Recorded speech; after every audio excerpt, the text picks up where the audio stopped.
வணக்கம். இது அரசியல் பேட்டை. இன்றைய அரசியல் பேட்டையில் ஒரு சிறப்பு நேர்காணல். சென்னை வடகிழக்கு மாவட்ட செயலாளரும் மாதவரம் சட்டமன்ற உறுப்பினருமான திரு சுதர்சன் அவர்களை சந்திக்க இருக்கின்றோம். சார் வணக்கம். வணக்கம். கடுமையான தேர்தல் வேலைகளுக்கிடையே எங்களுக்கு நேரம் ஒதுக்கி கொடுத்ததுக்கு நன்றி. முதல்ல உங்கள் தொகுதியை பற்றி சொல்லுங்கள் சார். இது தமிழ்நாட்டில் செகண்ட் லார்ஜஸ்ட் கான்ஸ்டியூன்சி.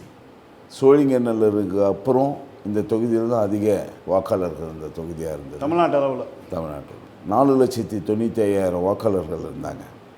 இப்போ எஸ்ஐஆரில் 4 லட்சத்தி குறைஞ்சி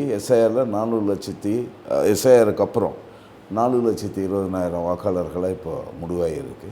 இங்கே 14 கார்ப்பரேஷன் டிவிஷன்ஸ் இருக்குது, 32 ஊராட்சிகள் இருக்குது. ஒவ்வொரு ஊராட்சியும் பெரிய பேரூராட்சிக்கு சமமான ஊராட்சிகள், ஏறக்குறைய 20,000 மக்கள் தொகை கொண்ட ஊராட்சிகள். அதில் பல ஊராட்சிகள் அப்படி இருக்குது. ஒரு பேரூராட்சி இருக்குது, நாரவாரிக்குப்பம் பேரூராட்சி. ஆக பெரிய தொகுதி. பரப்பளவும் பார்த்திங்கன்னா இங்கேருந்து ஆவடி வர இருக்குது, இந்த பக்கம் கார்னோடு வர இருக்குது, இந்த பக்கம் மணலி கிட்ட இருக்குது, இந்த பக்கம் கொடிங்கூர் வர இருக்குது. அதனால் இது ஒரு பெரிய தொகுதி. இந்த தொகுதியில் இருக்கிற அதிகமாக வளர்ந்து வர தொகுதி இது. 2011 2,76,000 வாக்காளர்கள் தான் இந்த தொகுதியில் இருந்தாங்க.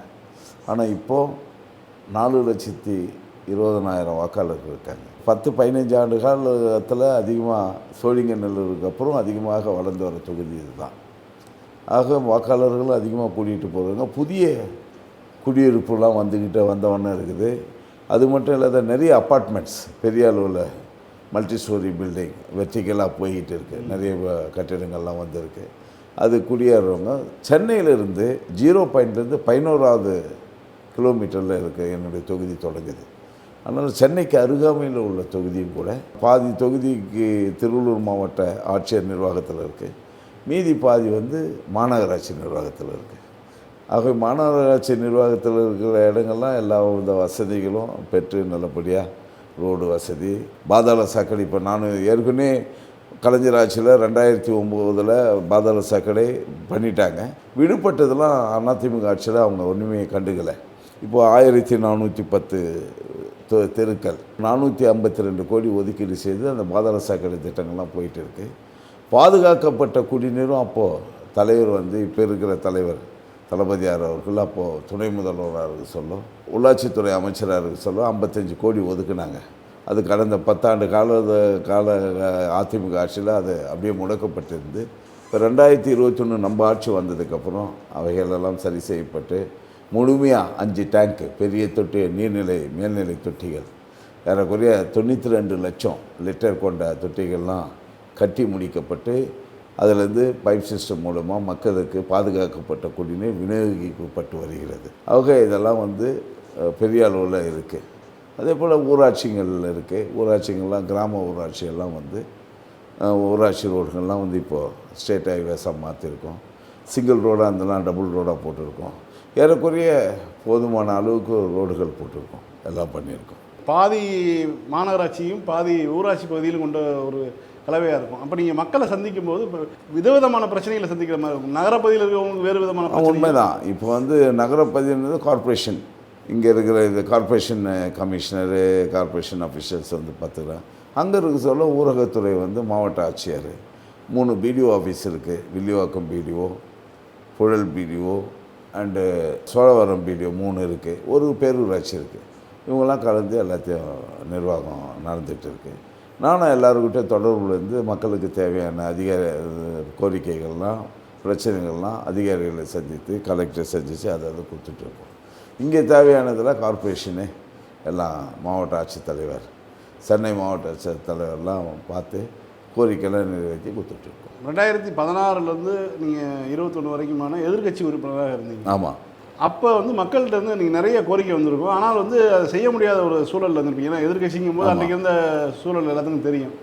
ஆளுங்கட்சியில் நீங்கள் வந்ததுக்கு பிறகு அந்த 5 ஆண்டு காலத்தில் அந்த மக்களுடைய அந்த கோரிக்கைகள்லாம் எதுன்னு கணக்கு பண்ணி கரெக்டாக முடிச்சுக்கிட்டேன். ஆமாம். அதாவது முதல்ல அந்த 92 லட்சம் லிட்டர் தண்ணி மேல்நிலை தொட்டிகளை முதல் வேலையை முடித்தோம். ஏன்னா குடிநீர் வரணும். அப்புறம் பாதுகாக்கப்பட்ட இந்த பாதாள சாக்கடைக்கு 452 கோடி ஒதுக்கப்பட்டு அதுவும் அந்த வேலைகள் நடந்துகிட்டு இருக்குது. அதே போல் வந்து இங்கே இந்த இந்த இருக்கிற, ஏன்னா இது வந்து எக்ஸ்டெண்டட் ஏரியா, புதியதாக இணைக்கப்பட்ட கார்ப்பரேஷனில் இணைக்கப்பட்ட ஏரியா அது மாதவரம். இந்த 14 டிவிஷனும் அதுக்கு முன்ன கார்ப்பரேஷனில் மாதவரம் நகராட்சியாக இருந்தது. அதுக்கான ரோடுகள் புதுசு அப்போ வந்து 10 ஆண்டு கால ஆட்சியில், அதிமுக ஆட்சியில் போடலை. ரோடுகள் புதுசாக போட ஏறக்குறைய 1300 கோடிக்கு மேலே ரோடுகள் போட்டிருக்கோம் இந்த இதில் புதுசாக அந்த 14 டிவிஷன்லும். அப்புறம் வந்து நீர்நிலைகள் வந்து ரெட்டை ஏரி, பால்பண்ணை ஏரி, மாத்தூர் ஏரி, கடப்பாக்க ஏரி, அப்புறம் சோழவரம் ஏரி, புழல் ஏரி, இதுக்கெல்லாம் WRD கார்ப்பரேஷன்லாம் சேர்ந்து இப்போ நல்ல அபிவிருத்தி ஒர்க்குகள்லாம் பண்ணி இப்போ நீர்நிலைகள்லாம் நீர் ததும்ப முழுமையாக இருக்குது. நீர்நிலைகளில் வந்து இந்த கழிவு நீர் கழிக்கிறத தடுத்து நிறுத்தியிருக்கோம். இப்போ நீங்கள் பார்த்தீங்கன்னா உலகம் முழுக்க இருக்கக்கூடிய மெட்ரோ நகரங்களில் பெரிய பிரச்சனையும் அதெல்லாம் தடுத்து நிறுத்திட்டோம். நீர்நிலை அகற்றுனதையும் நம்ம WRD டிபார்ட்மெண்ட் மூலிமா அகற்றி அதெல்லாம் பொசிஷன் எடுத்தாச்சு.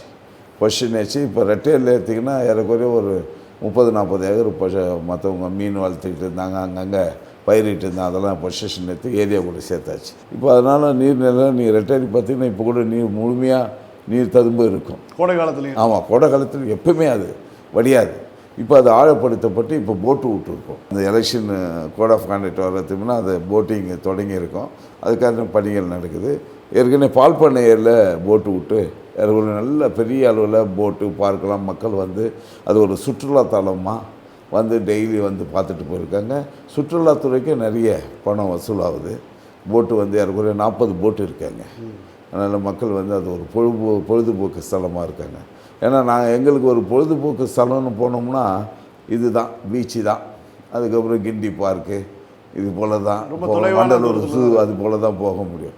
ஆனால் இப்போ இதெல்லாம் வந்து புதுசாக உருவாகிறதுனால மக்கள் அங்கெல்லாம் போகிறத தவிர்த்துட்டு இங்கேயே இருந்து நீங்கள் போனீங்கன்னா சனிக்கிழமை, சாட்டர்டே, மற்ற விரும்பின நாட்கள்லாம், சண்டே எல்லாம் அதிகமான கூட்டங்கள், ஆயிரக்கணக்கான கூட்டம் அங்கே ஃபேமிலியோடு வந்து அந்த இது பார்க்க நம்மளுக்கும் மகிழ்ச்சியாக இருக்குது. நாங்கள் எல்லாம் தொடர்ந்து அங்கெல்லாம் போய் பார்வையிட்டுட்டு வரோம்.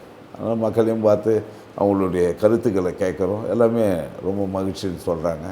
தலைவருக்கு நன்றி சொல்கிறாங்க. அந்த அளவுக்கு நல்லா இருக்குது. பார்க்கு இப்போ ரொம்ப பிரமாதமாக கார்ப்பரேஷனில் பண்ணியிருக்காங்க. அந்த அளவுக்கு அவ்வளோ பிரமாதம் பண்ணியிருக்காங்க. மக்கள் அது வந்து ஒரு பொழுதுபோக்கு ஸ்தலமாக வந்து பயன்படுத்துகிறாங்க. காலையில் வாக்கிங் போகிறாங்க, எல்லாத்துக்கும் ட்ராக் பண்ணியிருக்கோம். எல்லா பார்க்கிலுமே வந்து ஜிம்மு ரெடி பண்ணியிருக்கோம், ரெஸ்ட் ரூம் ரெடி பண்ணியிருக்கோம். மற்ற விளையாட்டுகளுக்கான அனைத்து வசதிகளும் அங்கே செய்து தரப்படுகிறது. அதனால் முழுமையாகவே காலையில் ஆரம்பித்தா இரவு 8 மணி வரலாம் அங்கே மக்கள் கூட்டம் போயிருந்துச்சு. மக்களுடைய பயன்பாட்டுக்கு முழுமையாக இருக்காது. ஓகே, இப்போ நீங்கள் ஒரு இந்த தொகுதியினுடைய சட்டமன்ற உறுப்பினர் ஆனபோது உங்களுக்கு மனநிறைவு தரக்கூடிய ஒரு விஷயம் பண்ணியிருப்பீங்க இல்லையா? இந்த 10 ஆண்டு காலமாக இருந்தோம், இதில் ஒரு 5 ஆண்டு காலம் எதிர்கட்சி, 5 ஆண்டு காலம் ஆளுங்கட்சி, இந்த நேரத்தில் இந்த ஒரு வேலையை செஞ்சு நீங்கள் முதல்ல எடுத்து சொன்னோம்னா பட்டா ஒரு 30,000 பேருக்கு கொடுத்துருக்கோம் இந்த பகுதியில். ஆமாம், துணை முதல்வர் வந்து அவர் ஒரு கூட்டத்தை 2-3 கூட்டம் போட்டார். எங்கள் எம்எல்ஏ எல்லாம் பல பேர் அசம்பிளியில் வாக்குறுதியாக கொடுத்துருந்தீங்களா? பட்டாவுக்காக அவர் தலைமையில் தான் கூட்டம் நடந்தது. எல்லா துறை அதிகாரிகளும் வந்திருந்தாங்க. அந்த பட்டாவை எப்படி கொடுக்குறதுன்னு அதுக்காக ஒரு குழு அமைச்சார், எம்எல்ஏக்கள் அடைக்க குழு. அவங்களாம் பீரியாடிக்கலாக கூடி எப்படி பண்ணுறது அப்படின்னு ஒரு ஜியோ 1962 ஜியோ வந்தது. அதுக்கு தளர்வு கொடுத்து பட்டா முதல்ல மாதவரத்தில் தான் பட்டா அவர் கொடுக்க வந்தார். கொடுத்துட்டு போகிறார் 2000 பட்டா. அதுக்கப்புறம் தொடர்ந்து பட்டாக்களை கொடுத்துட்டு இருக்காங்க. ஒரு 30,000 பேர் கிடச்சிது பட்டா ஒன்று. அப்புறம் இந்த குடிநீர் கொடுத்தது, பாதாள சாக்கடை கொடுத்துருந்தது, இது 3. சட்டமன்றத்தில் தலைவர் ஒரு அறிவிப்பு வெளியிட்டார். என்னென்னா இப்போது அங்கே தென்சென்னையில் இருக்குது இல்லையா ஐடி நிறுவனம், அதுபோல் ஒரு ஹைடெக் சிட்டி ஒன்று சென்னையில் இன்னொன்று உருவாக்கப்படும்னு சொன்னார். அப்போ நான் அன்றைக்கி அந்த மானிய கோரிக்கையில் பேசுகிறேன். என்னென்னு பேசுகிறேன்னா, இப்போ வந்து நீங்கள் டைடல் பார்க் வந்து தலைவரால் உருவாக்கப்பட்டு இது வந்து மகாபலிபுரம் ஐடி நிறுவனங்கள் போயிருக்கு. அதனால் பல்வேறு பிரச்சனைகள் அங்கேயும் இருக்குது. ஏன்னா டிராஃபிக்கு பிரச்சனை, மற்ற அடிப்படை வசதிகள்லாம் பூர்த்தி அடையாத பிரச்சனை. ஆனால் இங்கே மருந்துக்கு கூட ஒரு இது இல்லை. வடசென்னையில் பால் பண்ணையில் 400 ஏக்கர் அரசாங்க நிலமே இருக்குது. அதை நீங்கள் பயன்படுத்தி இது கொண்டுட்டு வரணும். கட்டாயமாக இங்கே இருக்கிற இளைஞர்களுக்கு, மாணவர்களுக்கு அது ஊக்கத்தை ஆக்கத்தையும் தரும் அப்படின்னு சொன்னோன்னே அதுக்கான முயற்சிகள் இப்போ அரசாங்கத்து டிட்கோ வந்து இருக்குது. சிட்டி அப்டேட்ஸில் அதில் கூட போட்டுருக்காங்க. எல்லா வேலைகளும் முழுமை பெற்று அது இருக்கிறதா. என்ன டைம் இல்லை, இப்போ எலெக்ஷன் வந்துடுது. அதனால் அடுத்த ஆண்டு நிச்சயமாக அதுக்கான முன்னெடுப்பு நடவடிக்கை எடுக்கப்படும். இது சம்மந்தமாக நானும் டிஆர்பி ராஜா ஐடி மினிஸ்டர்லாம் பார்த்துட்டு இருக்கேன். அவங்களும் வந்து கேள்வி நடத்தும் போது கேள்வி கேட்க சொல்ல நிச்சயமாக அங்கே வருவோம் அப்படின்னு பதில் அளிச்சிருக்காங்க. அதனால் நிச்சயமாக வரும். அதுவும் ஒரு மனநிறைவான இது. ஐடி நிறுவனம் 150 ஏக்கர் பால் பண்ணையில் அதுக்காக அவங்க தேர்ந்தெடுத்திருக்காங்க. அந்த இடத்துல வந்ததுன்னா அது ஒரு பெரிய இதுவாக இந்த வட சென்னை வளர்ச்சி திட்டத்துக்கு ரொம்ப பெரிய ஒரு முகமாக மாறப்போகுது. ஆமாம், பெரிய மாறும். அது இல்லாத மெட்ரோ போயிட்டு இருக்குது, நம்ம ரொம்ப ஃபாஸ்ட்டாக டெவலப் ஆகிட்டு இருக்குது. கனெக்டிவிட்டி எல்லா இடத்துக்கும் சென்னையினுடைய அந்த கோடியிலேருந்து இந்த கோடி வரலும் கனெக்டிவிட்டி இருக்குது. வெஸ்ட்டுக்கும் பூந்தமல்லி வரலும் இருக்குது. அதனால் பெரிய வளர்ந்து வர நகரத்துக்கு மாதவரம் இந்த தொகுதிக்கு இதெல்லாம் பெரிய ஆக்கத்தையும் ஊக்கத்தையும் ஏற்படுத்தும். குறிப்பாக தமிழ்நாடு முதலமைச்சருடைய திட்டங்கள் தான் இன்றைக்கு மிகப்பெரிய அளவில் பேசப்பட்டு வருகின்றன. இந்தியா முழுவதும் இவருடைய திட்டங்கள் தான் எதிரொலிக்குது. உங்கள் பகுதியில் முதலமைச்சருடைய திட்டங்களில் எதில் அதிக பயனாளிகள் இருக்கு? கிராமங்களில் பார்த்தீங்கன்னா பஸ்ஸு எல்லா குடும்பத்துலையும் போகிறாங்க. அதில் போகாத பெண்களே இல்லை. எல்லா குடும்பத்து பெண்களும் போகிறாங்க. முழுமையாக 100% போகிறாங்க. எது விடியல் பயணம், அது ஒரு பெரிய அருமையான திட்டம். அப்புறம் உரிமை தொகையும் ஊராட்சி பக்கத்தில் 80% மேலே உரிமை தொகை வாங்குறாங்க. நகராட்சியில் கொஞ்சம் கம்மி, ஏன்னா வசதி படித்தவங்க காரு வச்சுக்க அந்த நிபந்தனைக்கு உட்பட்டு தானே, அதனால் அது கொஞ்சம் கம்மி. அதனால் ஊரகத்துறையில் அது ரொம்ப பெரிய அளவில் இருக்குது. அதே போல் நகராட்சியில் வந்து வாங்குறவங்களும் சந்தோஷப்படுறாங்க. அப்புறம் இந்த காலேஜ் சிற்றுண்டி இது வந்து மாதவரம் வந்து ரொம்ப வளர்ச்சி அடைந்த தொகுதி இல்லை, ஏழை மக்கள் இருக்கிற தொகுதி. படிப்பறிவு ரொம்ப கம்மி, இப்போ தான் எல்லாம் படிச்சுட்டு வராங்க.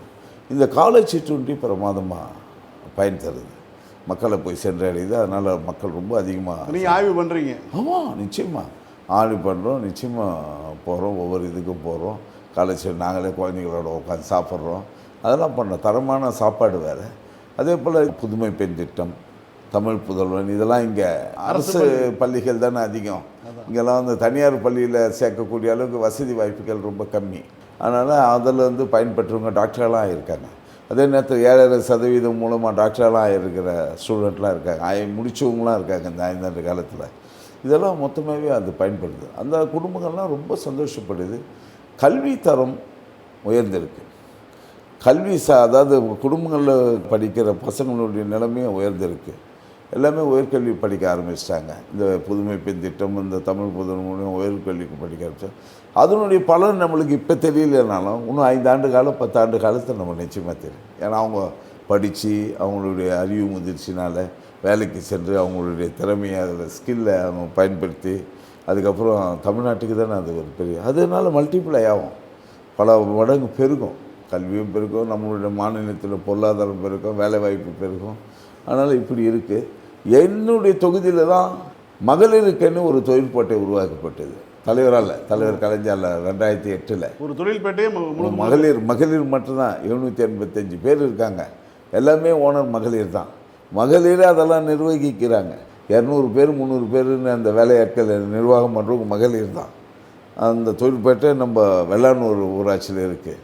அதெல்லாம் பெரிய மகிழ்ச்சி. அதை நாங்கள் சொல்லுவோம் மகளிருக்காக.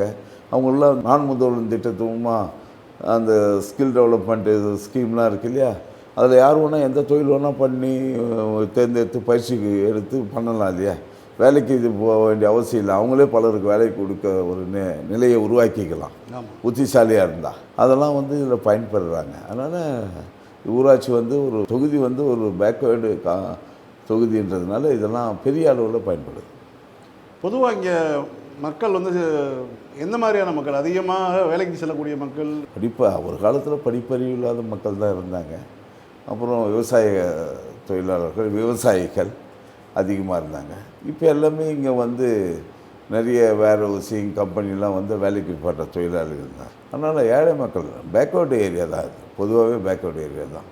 இதில் வந்து 2 பிரச்சனை உங்களுக்கு இருக்கும். இந்த மாதிரி பின்தங்கிய பகுதியாக இருக்கும்போது மருத்துவம் மற்றும் கல்வி, இந்த 2 தான் வந்து உங்களுக்கு ஆமாம் இங்கே தேவையாக இருக்கும். மருத்துவத்தில் இங்கே என்ன மாதிரியான விஷயங்கள் பண்ணுறீங்க? மருத்துவம் இப்போ வந்து என்னென்னா அதிர்ஷ்டவசமாக எல்லா ஊர்லேயுமே இப்போ என்னுடைய பால் பண்ணை ஹாஸ்பிட்டல் வந்து தாலுகா ஆஃபீஸாக மாற்றிருக்கிறேன். நான் தான் ஏற்பட்டு பல முறை பேசி தாலுகா மருத்துவமனையை மாற்றிருக்கேன். அது இல்லாத 100 பெட்டு கொண்ட 2 ஹாஸ்பிட்டலு, புழலில் ஒன்று, இந்த பக்கம் மாத்தூரில் ஒன்று உருவாக்கியிருக்கோம். அதே போல் ரெட்டிஸில் இருக்கிற மருத்துவமனையை அப்கிரேட் பண்ணியிருக்கோம். இதெல்லாம் பண்ணியிருக்கோம். அங்கங்கே இப்போ பப்ளிக் ஹெல்த் சென்டர் இருக்குது, அதெல்லாம் இருக்குது, அது போதுமான. அதே போல் பூதூரில் ஒரு மருத்துவமனை இருக்குது, பெரிய அளவில் இருக்குது. இதெல்லாம் போதுமானதாக இருக்குது.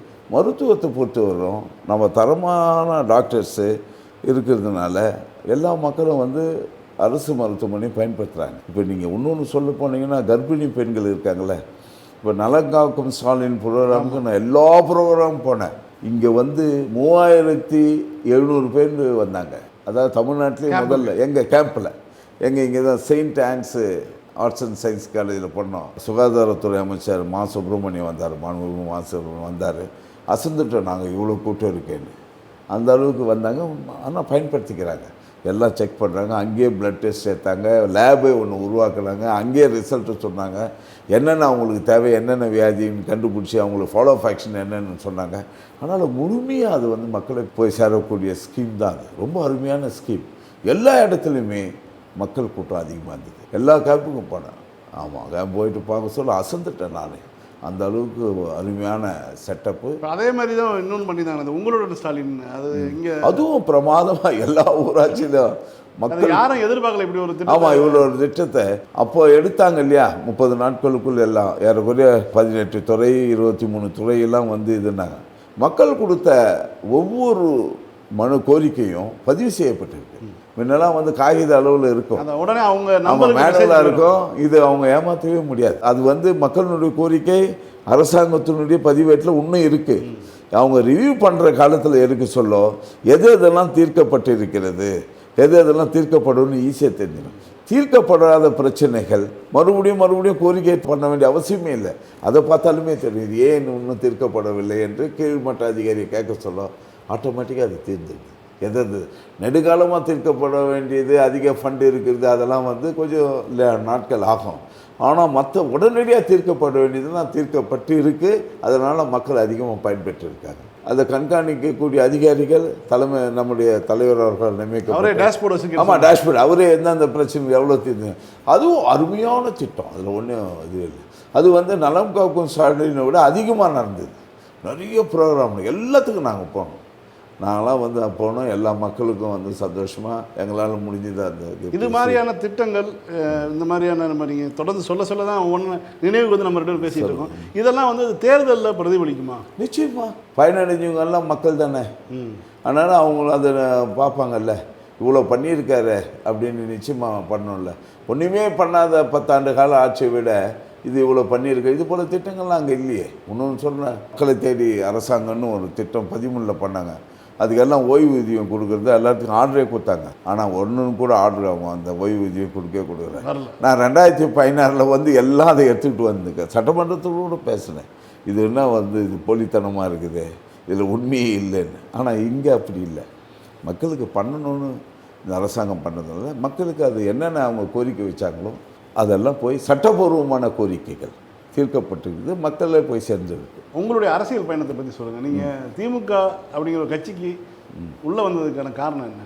இங்கே என்னுடைய குருநாதர் ஒருத்தர் இருக்கார், பர்மா ரெப்பாட்ரியேட் ராஜேன். அவர் வந்து எந்த பழக்க வழக்கமும் அந்த திராவிட சிந்தனை உள்ளவர், வரலாறு தெரிஞ்சவர். அவராண்ட பழகி அவர் ஒவ்வொன்றா எங்களுக்கு ஊட்டி வரலாறு சொல்லி அப்படியே வளர்ந்து தான். 76 நாங்கள் இந்த இயக்கத்தில் இருந்தோம். 77 முதல் திமுக ஓட்டு போட்டோம். அப்படி இருந்து அதுக்கப்புறம் 77 பிஏ படிக்க சொல்ல மாணவர் பயிற்சி முகாம் கும்மிடிமூலில் திமுக சார்பில் இருந்தது. அதில் போய் பிஏ படிக்க சொல்ல காலேஜ் விட்டு அங்கே வந்து சேர்ந்தோம். மிசா கணேசப்பு மாணவர் அணி செயலாளர், மதுராந்தகார மாவட்ட செயலாளர் அவர் நடத்தினார். அதில் கலந்துக்கிட்டோம். அப்புறம் எம்ஏ படித்தேன் 80 to 82. அப்போ லா காலேஜ் படிக்க சொல்ல மாணவர் திமுக பொருளாளராக இருந்தேன். அதுக்கப்புறம் ஆனால் 80 நான் இங்கே லோக்கலில் பொறுப்பு வட்ட செயலாளராக இருக்கேன். அதுக்கப்புறம் மாவட்ட பிரதிநிதி, 3 முறை கவுன்சிலரு, 3 முறை நகர செயலாளர், இப்போ 15 வருஷமும் மாவட்ட செயலாளராக இருக்கேன். இதுதான் எனக்கு முதல் சுயமரியாதை ஆரம்பிந்து அந்த நிகழ்வு தான். இது மாதிரி தனிப்பட்ட நிகழ்வுகள் ஒரு அரசியல் இயக்கத்தை நோக்கி கொண்டு வர்றது தான் தமிழ்நாடு முழுக்க பெரியார் தொடங்கி நம்ம எல்லா விஷயமே பார்க்கலாம். திமுகவில் நீங்கள் 15 ஆண்டு காலம் மாவட்ட செயலாளராக இருந்திருக்கீங்க. குறிப்பாக வந்து கலைஞருடைய காலத்திலும் நீங்கள் வந்து பார்த்துருப்பீங்க, இப்போ இருக்கக்கூடிய காலத்திலும் இருக்கீங்க. கலைஞரை பற்றி உங்களுடைய நினைவுகள் சொல்லுங்கள். கலைஞர் காலத்தில் வந்து எங்களுக்கு வந்து ஒரு த்ரில். மாவட்ட செயலாளருக்கு சொல்லி சரி, நகர செயலாளர் 1999 இப்போ 2011 வரையில் 3 முறை நகர செயலாளர் இருந்தேன். அவரை பார்க்க சொல்லலாம் எங்களுக்கு ஒரு த்ரில் வரும். அவரை பார்க்கணும். அது என்னமோ கோயிலுக்கு போனால் சாமியை பார்ப்போம் இல்லையா, அதை விட பெரிய த்ரில் இருக்கும். தலைவர் எங்களால் நல்லா பேசுவார். அதே போல் எங்களை கையில் எடுத்தவர் இப்போதைய தலைவர் தான். நாங்களாம் வந்து எங்களுடைய இதெல்லாம் கையில் எடுத்து இவங்களாம் வந்து வருங்காலத்தில் இருக்குவாங்க. இளைஞர் அணியிலே நாங்களாம் அப்போ இருந்தோம், ஆக்டிவாக இருந்தோம். கையில் எடுத்து அப்போது நகர செயலாளர் சொல்லி தெரியும், தளபதி தெரியும். இந்த ஊருக்காக நான் வைஸ் சேர்மனார் சொல்ல சில மனுக்கள்லாம் கொடுத்து பாதாள சாக்கடை வரணும், பாதுகாக்கப்பட்ட குடியணும், அப்போது பாஸ் பண்ணது தான் அதெல்லாம் கூட தெரியும். அப்புறம் 2011 என்னை மாவட்ட செயலாளர் பொறுப்பாளராக நியமித்தாங்க. 10 தொகுதி மாவட்ட செயலாளர் இருந்தேன். அப்படி இருந்து தொடர்ந்து அவர் தான் என்னை கையில் எடுத்து ஆழ்த்தார். ஆனால் தலைவராக இருந்தார். அவர் காலத்தில் நானும் 8 வருஷம் மாவட்ட செயலாளராக இருந்தேன். அது ஒரு பெரிய பெருமை. தலைவர் இருக்கிற காலத்தில் என்ன சட்டமன்ற உறுப்பினர் இருந்தேன். அவராக கூட 2016 அவர் சட்டமன்ற உறுப்பினராக இருந்தார் இல்லையா, 2000 இறக்க சொல்லி சட்டமன்ற உறுப்பினர் இருந்தார். அது காலத்தில் அது ஒரு பெரிய பெருமை. அப்புறம் இப்போது இருக்கிற தலைவர் வந்து தளபதியார் வந்து தொடர்ந்து இருக்கிறாரு. அது ஒரு பெரிய இது. அதாவது பல மடங்கு அந்த கட்சியினுடைய நிர்வாகிகளை அப்படியே கட்டுக்கோப்பாக வேலையிலேயே மும்முரமாக வைக்கிறதுல நம்ம தலைவர் நிகர் யாருமே இல்லை. இந்த ஆட்சி இப்படி இருக்குன்னு எதிர்பார்த்தீங்களா நீங்கள்? தளபதி அவர்கள் வந்து பொறுப்பேற்று அந்த ஆட்சி வருது. இல்லை, எங்களுக்கு தளபதியை தெரியும், நிச்சயமாக அதெல்லாம் இருக்குன்னு தெரியும், எதிர்பார்த்தீங்க. ஓரளவு நிச்சயமாக இருக்கும். ஆனால் புது புது திட்டங்கள், இந்த திட்டங்கள்லாம் அந்த விடியல் பயணம், அப்புறம் வந்து இந்த உரிமை தொகை, இதெல்லாம் வந்து நம்ம அதிலே நம்ம தேர்தல் இதுலேயே வந்து மேனிஃபெஸ்டோவில் தெரிஞ்சவொன்னே நல்ல திட்டங்கள் வேணும். பள்ளி சிறார்களுக்கு சாப்பாடு, இதெல்லாம் அவர் சொல்லாது தானே. இதெல்லாம் சொல்லி அப்புறம் இல்லந்தேடி மருத்துவம், இதெல்லாம் வந்து இவ்வளோ சிறப்பாக இருக்குன்னு நம்ம எதிர்பார்க்கல. மக்களுடைய தேவை அறிஞ்சு செய்யக்கூடியவர். ஆனால் தமிழ்நாட்டில் இப்போ ரொம்ப பிரமாதமாக இருக்குல்ல, தொழில்துறையும் பெரிய அளவில் வளர்ந்துருக்கு, வேலை வாய்ப்பு உருவாகிருக்கு, நிறைய இண்டஸ்ட்ரீஸ் இங்கே வந்துருக்கு. அதனால தானே வருமானம் இருக்குது, நம்மளால் திட்டங்களை கொண்டுட்டு வர முடியுது. ஒன்றிய அரசு பணமே தராதனால கூட நம்மளால் சஸ்டைன் ஆக முடியுது. அதுக்கு என்ன காரணம்? நிர்வாகம் நல்லா இருக்குது தானே. நிர்வாகம் அவர் நல்லா பண்ணுவாருன்னு எங்களுக்கு தெரியும். 100% கிட்ட இருந்து பார்த்தவங்க, அவரோட ஒவ்வொரு அசைவும் நாங்கள் பார்த்தவங்க. குறிப்பாக கலைஞர் வந்து சில விஷயங்களை சொல்லுவார், அது சொன்னது மாதிரி செய்வார் அப்படின்னு தான் சொல்லுவாங்க. ஏன்னா இவர் சில விஷயங்கள் சொல்லவே மாட்டேங்கிறார், ஆனால் செய்யும் பொழுது தான் நமக்கு செய்யும் ஒரு ஆமாம் அதிர்ச்சி. இதுதான் வியப்பான வகை தான். இப்போ 5000 ரூபாய் கொடுத்தாருல்ல இந்த மக்களுக்கு, அது எவ்வளோ பெரிய சந்தோஷம். ஒன்றும் அறிவிப்பு இல்லாதது தானே. அதே போல் 5 ஆண்டு காலமாக அந்த அரசு ஊழியர்லாம் கேட்டுட்டு இருந்தாங்களே கோரிக்கையாக, இப்போ அவங்க ஒன்றுமே முழு திருப்தி அடைஞ்சு அமைதியாகிட்டாங்கல்ல, எல்லாம் திருப்தி அடைஞ்சிருக்காங்க. அது தர முடியாத ஒன்று, தர முடியாத தேர்தல் வாக்குறுதியில் சொன்னோன்னு இப்போ அதிகம் முடிச்சு கொடுத்துட்டார்ல, அது பெரிய விஷயம். நான் கூட நம்ம சொல்லியிருக்கோம். அதாவது ஏன்னா சட்டமன்ற பலர் அதை பற்றி பேசுவாங்க. நான் கூட சொல்லியிருக்கோம், இது கட்டாயமாக மக்களுக்கு கொடுத்துடணும், அது அரசு ஊழியர்கள் கொடுக்கணும் அப்படின்னு சொல்லியிருக்கோம். அது நல்லபடியாக பண்ணி கொடுத்துருக்காரு. அதாவது அவருக்கு ஆலோசகர்கள் அவங்க வச்சுக்கலாம், எல்லாம் இன்டர்நேஷ்னலி பாப்புலர்.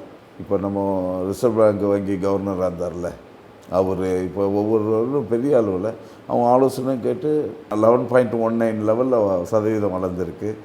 ஏற்றுமதியிலும் நம்ம பெரிய அளவில் இருக்கோம். பெரிய நம்மளுடைய பங்களிப்பு டு தேசியத்துக்கு அதிகம், வேறு எந்த மாநிலத்துக்கும் கொடுக்க முடியாத அளவு வளர்ந்துருக்கோம். நம்மளோட பெர் கேபிட்டா இன்கமும் வளர்ந்துருக்கு. ஸ்கூலில் வந்து +2 படிக்கிறவங்க அந்த இதெல்லாம் வந்து பர்சன்டேஜ் நம்மளது தான் அதிகம். மாநில இது தேசியத்தில் நாட்டிலே அதிகம் நம்மளது தான், மற்றதெல்லாம் பின்னால் தான். அதுபோல் வளர்ந்துருக்கு. இதெல்லாம் வந்து பெரிய இது தானே. சுயமரியாதை இயக்க உணர்வு தான் வந்து இந்த கட்சிக்குள்ளே கூட்டிகிட்டு வந்ததுன்னு சொல்லி ஒரு சம்பவத்தை சொல்லிங்க. இப்போ ஒரு பாஜக அப்படிங்கிறது தான் என்டிஏ வெர்சஸ் தமிழ்நாடு அப்படின்னு தான் முதல்வர் சொல்லியிருக்காரு. இந்த மாதிரியான சூழலில் திமுகக்கான வெற்றி வாய்ப்பு எப்படி இருப்பது? பிரகாசமாக இருக்குது. திமுகவினுடைய வெற்றி வாய்ப்பை எந்த கொம்பனாலும் தடுக்க முடியாது. இப்போ நான் சொல்கிறது எல்லா திட்டங்களும் மக்கள் அடைஞ்சிருக்கு, மக்களும் மகிழ்ச்சியாக இருக்கிறாங்க. ஜனநாயகத்தில் ஒரு தரப்புக்கு எப்பயுமே எதிர்ப்பாக இருக்க தான் செய்யும். அது வந்து இந்த ஆட்சியில் தலைவர் தான் இப்போ கரிஸ்மேட்டிக் லீடர். யார்? முதல்வர் தான் கரிஸ்மேட்டிக் லீடர். பெண்கள் வந்து எனக்குள்ளே 70% 75-80% நம்ம கூட இருக்காங்க. ஏன்னா அவ்வளோ திட்டங்கள் அவர் பெண்களுக்கு பண்ணியிருக்கார். இதுக்கு முன்னே எந்த நேரத்திலும் இது போல் இருந்ததில்லை. எங்களால் காண முடியுது. களத்தில் நாங்கள் போக சொல்ல அவங்களாம் அன்பாக எங்களை வரவேற்கிறது, அவங்க பேசுகிற பேச்சுக்கள், அவங்க அந்த பாடி லாங்குவேஜெலாம் எங்களால் உணர முடியுது. நாங்கள் பல எலெக்ஷனை பார்த்தவங்க, 1977 பல எலெக்ஷனை பார்த்தவங்க. அதனால் எங்களால் க்ளீனாக உணர முடியுது. திமுகவை தவிர வேறு யாரும் நிச்சயமாக யாராலும் அசைக்க முடியாது. அந்த அளவுக்கு மக்களாண்ட நம்ம செல்வாக்கோடு இருக்கும். உங்களுடைய கருத்துகளுக்கும் உங்களுடைய நேரத்தை எங்களுடன் பகிர்ந்துகிட்டதுக்கும் ரொம்ப நன்றி. நன்றி. மீண்டும் நாளை இரவு 9 மணிக்கு சந்திப்போம். நன்றி, வணக்கம்.